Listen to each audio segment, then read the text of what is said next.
할렐루야. 가정의 달 5월을 보내고 있습니다. 5월 달에 룻기서를 통해서 가족 구성원들의 신실한 관계가 어떠해야 되는가를 말씀드리고 있습니다. 룻은 성경에 나오는 가장 현명한 며느리, 나오미는 성경에 나오는 가장 지혜로운 시어머니. 그래서 룻과 나오미의 관계에 대해서 말씀을 드리고 있습니다. 나오미의 삶을 생각해 보시기 바랍니다. 잘 살아보려고 베들레헴을 떠나 모압 땅으로 왔는데 객지에서 그만 남편도 죽고 두 아들도 죽고 맙니다. 홀로 된 늙은 시어머니, 이방 여인 며느리들 다 떠나 보내려고 했지만은 룻은 어머니 곁을 떠나지 않습니다. 나오미가 고향 땅으로 돌아왔을 때 이방 여인 룻에게 나오미는 권면합니다. 너는 젊고 미래가 있으니 이곳에 머물러 있어라.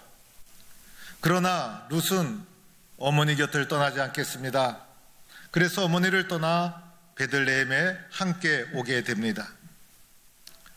나오미가 10년 만에 고향 땅 베들레헴에 돌아오게 됩니다. 고향 땅에 돌아온 나오미를 보고 사람들이 깜짝 놀랍니다.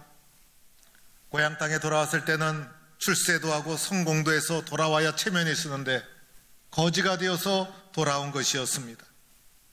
남편도 죽고 아들도 죽고 가장 비참한 상태로 고향 땅에 돌아옵니다. 고향 사람들이 내가 나오미냐 깜짝 놀라서 물어보게 됩니다. 나오미가 고향 사람들에게 이렇게 말합니다. 나를 나오미라 부르지 말라. 나를 마라라고 불러다오. 나오미라는 것은 즐거움이라는 뜻입니다. 나는 결코 즐겁지가 않다. 마라, 괴롭다라는 뜻입니다. 나는 괴로운 여자다. 하나님이 나를 괴롭게 하셨다. 내가 풍족하게 이곳을 떠났지만은 이렇게 비참하게 되어서 돌아오지 않았느냐? 하나님이 나를 징벌하시고 나를 괴롭게 하셨으므로 나를 더 이상 나오미라 부르지 말라. 나는 괴로운 여자, 비참한 여자, 마라라 불러다오. 이렇게 이야기할 정도로 비참한 신세로 전락이 되어서 고향 땅에 돌아오게 된 것이었습니다.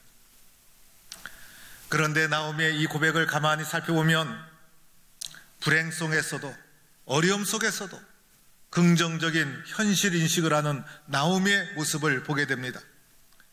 대부분 사람들은 불행을 겪게 되면 다른 사람과 관계를 단절합니다. 그리고 다른 사람에게 이 사건을 숨기게 됩니다. 나의 부끄러운 모습이 알려지기를 원하지 않습니다.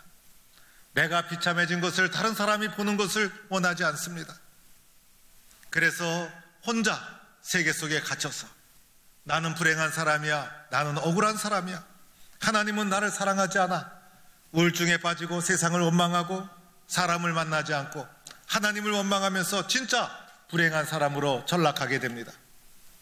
나오미는 이렇게 불행하게 되었음에도 불구하고 고향 땅에 돌아와서 사람들 앞에 나를 나오미라 하지 말라, 말하라 불러다오, 자기의 현실을 밝히게 됩니다. 여기에는 세 가지 특징이 있습니다. 먼저는 자신의 불행한 사건을 인정하고 수용했다는 것입니다. 내가 겪는 불행한 사건을 내가 인정하지 못하면, 내가 수용하지 못하면 불행한 일이 닥치게 됩니다. 현실을 인정하고 내가 부끄러운 상태가 되었다는 것을 받아들이고 다른 사람에게 이 부끄러운 현실을 부끄럽지 않게 드러내고 여기에 건강한 자아상이 확립되어 있다는 것을 말해줍니다. 또 하나는 그의 고백은 진솔한 고백이 아닙니까? 불행한 일을 당했어도 나는 잘했는데 운이 없어서, 나는 아무 잘못도 없고 실력도 월등한데 상황이 좋지 않아서, 이렇게 자신이 겪은 상황을 대부분 변명하고 포장하게 됩니다. 그런데 나오미의 고백을 보면 전능자가 나를 괴롭게 하셨다, 나는 하나님의 징벌을 받았다, 자신이 겪은 현실과 아픔을 진솔하게 꾸미지 않고 그대로 고백하고 있는 모습을 보게 됩니다. 또 하나의 특징은 이런 상황 속에서도 하나님을 부정하지 않습니다. 전능자가 하나님이 라고 말씀하면서 그의 말씀과 고백 속에는 하나님을 원망하는 것이 드러나 있지 않아요. 하나님께서 나를 괴롭게 하셨는데 이 현실을 순종하고 받아들이고 있다는 거예요. 하나님의 뜻으로 인정하고 그것을 수용하고 있다는 것이에요. 이러한 긍정적인 자아상이 나오미의 가슴 속에 있었기 때문에 문제를 해결해 가기 시작합니다. 원망하고 우울해하고 자신이 불행하다고 생각 속에 갇혀서 살았더라면 진짜 불행해졌을 거예요. 그러나 이런 긍정적인 현실 인식, 하나님의 뜻에 순종하는 모습 속에서 나오미 가정의 인생의 길이 열리기 시작한다는 것입니다. 이제 고향으로 돌아온 나오미와 룻, 먹고 살아야 되지 않습니까? 직장도 없죠. 재산도 없죠. 무엇을 하며 먹고 살아야 합니까? 이때 룻이 먹고 살기 위해서 결심하게 된 것이 이삭을 줍는 일이었습니다. 마침 그때가 추수 때였습니다. 기가 막힌 신세로 전락해 버린 것이죠.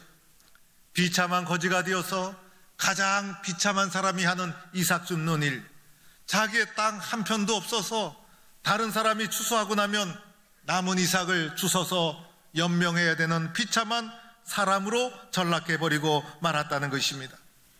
추수를 하고 나면 이삭이 떨어져 있지 않습니까? 그 이삭을 곳곳에 떨어져 있는데 그 이삭을 줍는 일, 이것을 하기로 젊은 며느리 룻이 자발적으로 결단하게 됩니다.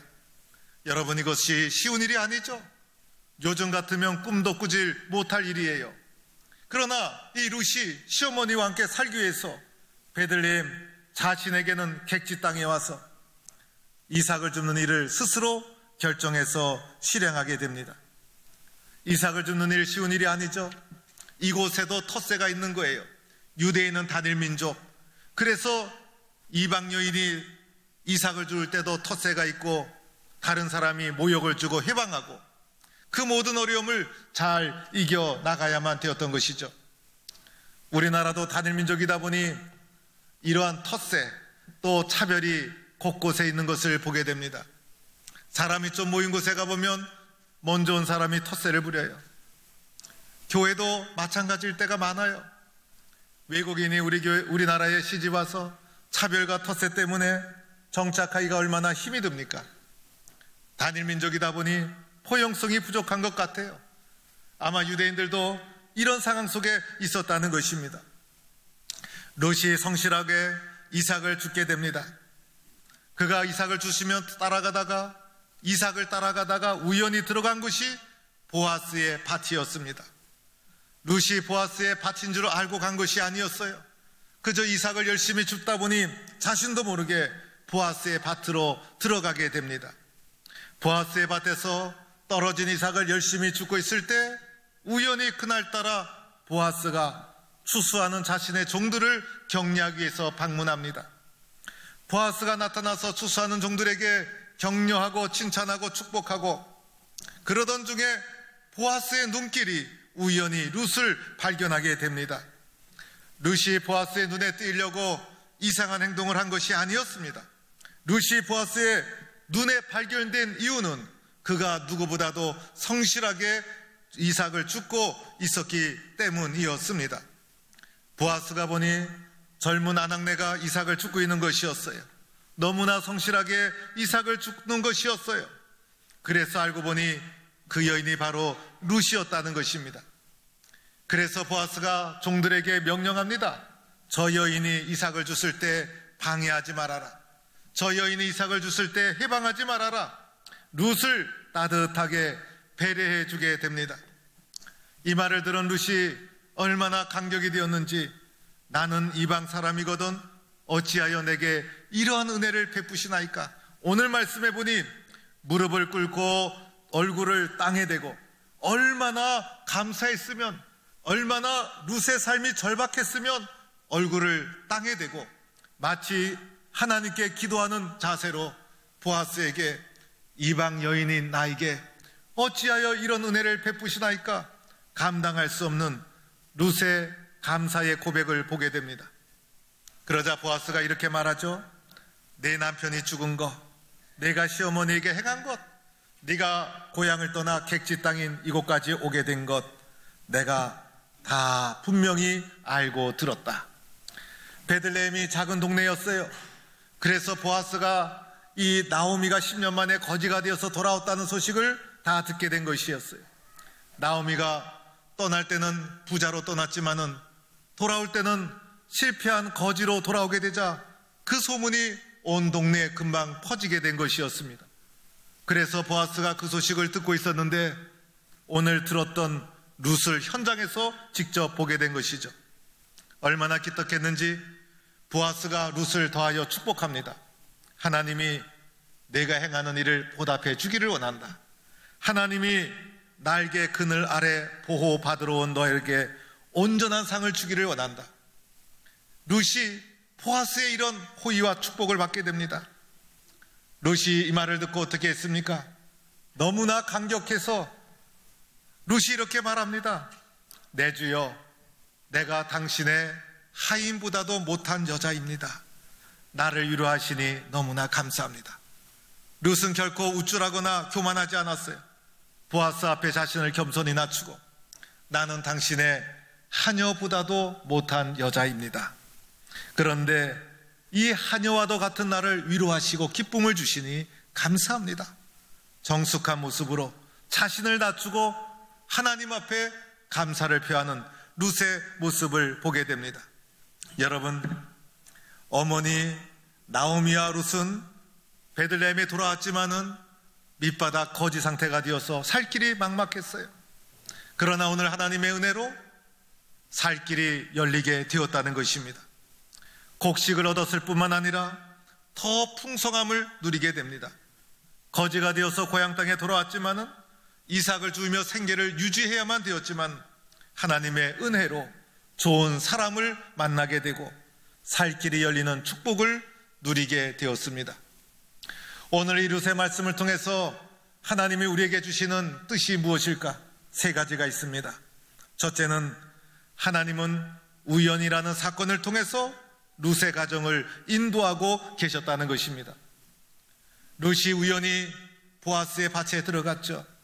보아스가 우연히 그날따라 밭을 방문하게 되었습니다. 보아스가 룻을 의식적으로 찾은 것이 아니었어요.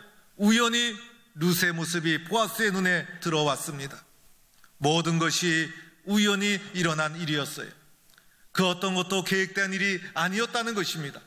의도적으로 치밀하게 짠 것도 아니었습니다. 모든 것은 우연히 일어난 일이었습니다. 우리가 보기에는 우연이지만은 하나님께서는 우연이라는 사건을 통해서 룻의 가정에 개입해 주시고 그 가정을 인도하고 계셨다는 것입니다. 하나님의 은혜가 넘치기 시작하면 우연이라는 사건도 많이 일어나게 됩니다. 왜 갑자기 이런 일이 일어날까? 왜 갑자기 내가 그 사람을 만나게 되었을까? 왜 갑자기 이런 사건이 내 삶에 일어나는 것일까? 아무리 생각해봐도 계획된 일이 아니었어요. 의도한 일이 아니었어요. 우연히 일어난 일이었어요. 그러나 그 우연이라는 사건을 통해서 하나님이 나의 삶 속에 개입해 주셔서 나를 인도하고 계시다는 것입니다. 하나님의 치밀한 계획, 하나님의 빈틈없는 인도, 우연이라는 사건을 통해서 우리의 삶 속에 개입해 오고 있다는 것입니다. 오늘도 우연이라는 사건을 통해서 하나님께서 룻의 가정을 인도하고 있다는 것을 말씀하고 있는 것입니다. 두 번째로는 사람을 통해서 하나님은 은혜를 주시고 있다는 것입니다. 하나님이 직접 은혜와 복을 우리에게 쏟아 부어 줄 수도 있어요. 그러나 하나님의 가장 보편적인 방법은 사람을 통해서 은혜를 주신다는 것입니다. 그래서 예수님도 사람의 몸을 입으시고 완전한 인간으로 우리 가운데 오시지 않았습니까? 저를 통해서 말씀을 들으며 하나님의 은혜를 깨닫게 되듯이, 사람을 통해서 하나님의 형상을 느끼게 되듯이, 교회 안에서 성도들의 사랑을 통해서 하나님의 사랑을 경험하게 되듯이 사람을 통해서 은혜를 전달하는 것이 하나님의 방법이라는 것입니다. 룻을 통해서 나오미를 붙잡아 주셨죠. 보아스를 통해서 룻의 가정을 축복해 주십니다. 사람을 통해서 하나님의 사랑이 전달되고 있다는 것입니다. 나오미에게 왜 룻을 붙여주었습니까? 왜 룻에게 보아스를 붙여주었습니까?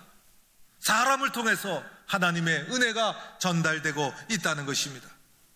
이것이 하나님의 방법이라는 것입니다. 나라는 사람을 통해서 하나님의 사랑이 전달되어야 한다는 것이에요. 나라는 사람을 통해서 하나님은 하나님의 뜻이 전달되고 사랑이 전달되기를 원하고 있다는 것입니다. 이번에 전도대행진을 진행하면서 구호가 나가자, 만나자, 전하자예요. 나가지 않으면 전할 수 없죠. 만나지 않으면 전할 수 없어요. 전하기 위해서 나가고 만나야 되는 거예요.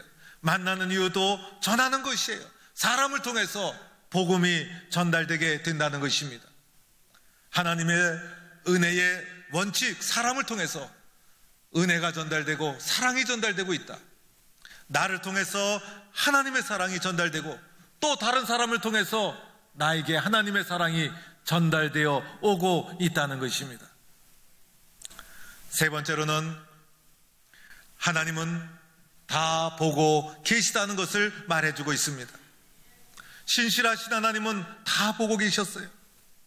나오미 가정이 얼마나 큰 아픔과 불행을 겪었는지, 룻이 얼마나 힘들고 어려운 삶을 살아가고 있는지, 실패한 몸으로 베들레헴으로 돌아왔을 때 나오미와 룻의 심정이 얼마나 찢어질 듯 했는지, 그 마음에 흐르는 상처와 아픔, 하나님은 다 알고 다 보고 계셨다는 것입니다. 룻이 어머니를 공양하기 위해서 이삭을 줍는 일에 나서기까지 얼마나 힘들었을까? 온갖 차별을 받으면서 이삭을 주었을 때 얼마나 고통스러웠을까? 하나님은 다 알고 계셨다는 것입니다. 룻이 변함없이 꾸준하고 성실하게 자신의 길을 걸어가고 있는 것, 하나님이 다 보고 알고 계셨다는 것입니다.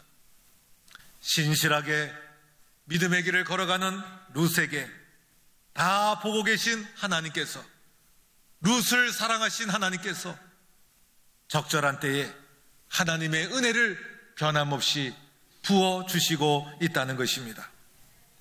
사랑하는 성도 여러분, 우리가 힘들고 어렵다고 중간에 하던 일을 그만둔다면 하나님의 복을 받지 못하게 될 것입니다. 인생을 살면서 평생 어려운 사람, 평생 억울한 사람, 평생 한 속에 살아가야만 되는 사람은 아무도 없는 거예요. 룻을 통해서 깨닫게 되는 것은 어떤 환경, 어떤 상황, 어떤 불행, 어떤 사건이 찾아올지라도 꾸준하게 변함없이 신실하고 성실하게 그 길을 걸어간다면 보고 계시는 하나님이 계시다는 것이에요. 알고 계신 하나님이 있다는 것이에요. 하나님이 우리에게 때가 되면 신실하게 은혜를 베풀어 주신다는 것입니다. 이런 믿음을 가지고 살아가는 성도가 될 수 있기를 축원합니다. 제가 어느 날 제가 졸업한 대학을 가게 되었어요. 갔더니 이런저런 부탁을 하길래 그건 제가 할 수 없습니다. 그러고선 동창들 만나고 교수님 만나고, 그리고 그 건물에서 나오니까 오후 늦은 시간이 되었어요. 그 옆에 뚝방길이 있어서 뚝방길을 쭉 많은 사람들과 함께 걸어가게 되었어요. 걸어가다가 강이 앞에 쫙 놓여 있었는데 강을 건너가는 다리가 있었어요.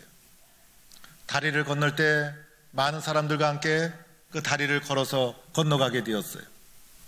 다리를 건너가다 보니 중간에 다리가 끊어져 있었어요. 이런 다리가 끊어졌네, 어떡하노? 그랬더니 그 다리로 밑으로 내려가는 이 통로가 있었어요.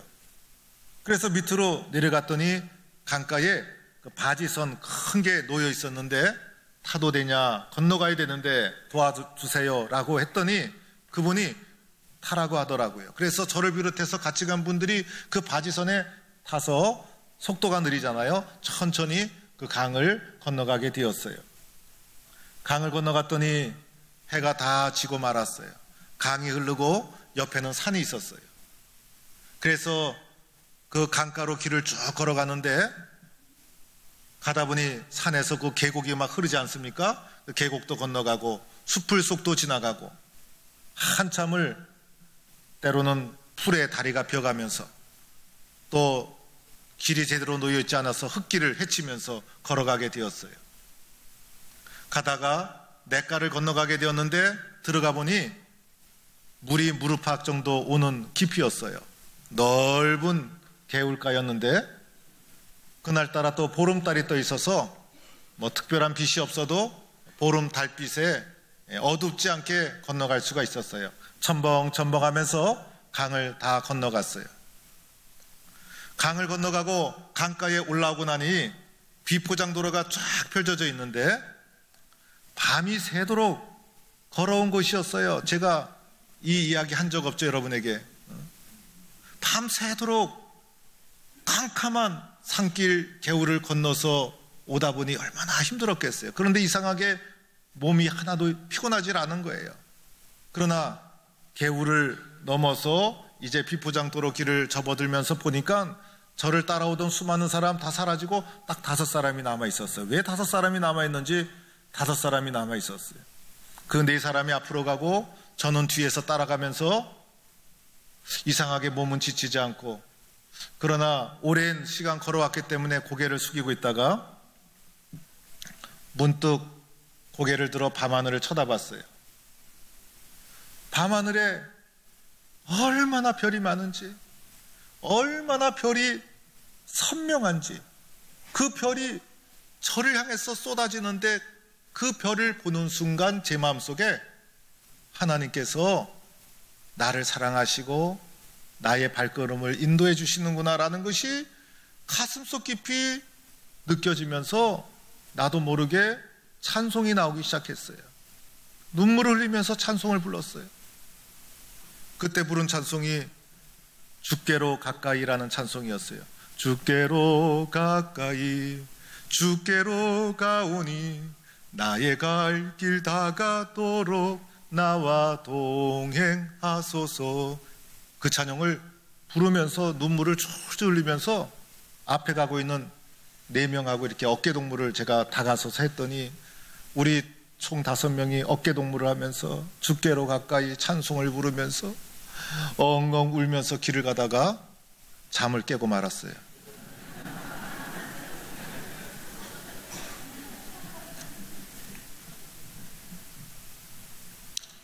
하루 종일 얼마나 선명하게 꿈을 꿨는지, 얼마나 뚜렷하게 꿈을 꿨는지, 자고 나서도 막 가슴속에 막 눈에 막 눈물과 그 감정이 막 그대로 살아있어가지고 꿈 얘기는 하질 못해요. 왜냐하면 깨고 나면 다 이상하게 변하기 때문에 잊혀지질 않는 거예요. 하루 종일 막 구름 위를 걷는 듯한 마음이었어요. 왜 하나님이 나에게 이런 마음을 주실까? 여러 가지 생각을 하면서 하루를 보내면서 하나님이 나를 인도하고 함께 하시는구나, 믿음과 마음을 새롭게 하게 되었습니다. 사랑하는 성도 여러분, 세상에서 걱정 없이 시련 없이 살아가는 사람 어디 있겠어요? 모든 사람은 한 번쯤은 그만두고 싶은 마음, 다 내려놓고 싶은 마음, 포기하고 싶은 생각을 다 하면서 살아갑니다. 엄청난 기적이 일어나고 놀라운 사건이 일어나야 특별한 은혜를 받았다고 생각하는 경우가 있습니다. 그런데 오늘 룻기서에 흐르는 중요한 개념이 있어요. 헤세드의 하나님. 헤세드는 언약이라는 뜻이에요. 하나님은 신실하게 언약을 지키시는 분이라는 것입니다. 나오미의 남편이 죽고 2 아들이 죽고 룻이 기구한 인생을 살고 세상에 살면서 이런저런 어려움과 시련을 겪을지라도 그러함에도 불구하고 신실하게 나와 맺은 언약을 지켜주시는 하나님, 결단코 나를 버리지 아니하시고 언약을 절대로 지켜주시는 하나님, 그 하나님을 룻기서의 말씀을 통해서 우리에게 말씀하고 있는 것입니다. 나오미는 결코 불행한 사람이 아니었어요. 룻은 결코 불행한 여인이 아니었어요. 왜냐하면 헤세드의 하나님, 언약을 지켜주시는 하나님이 그와 함께 계셨기 때문이었습니다. 오늘도 주어진 상황 속에서 세상에 어떠한 시련의 파도가 밀려올지라도 헤세드의 하나님으로 나와 언약을 지켜주시는 하나님을 바라보면서 변함없이 꾸준하게 믿음의 길을 달려나가는 성도가 되기를 주의 이름으로 축원합니다.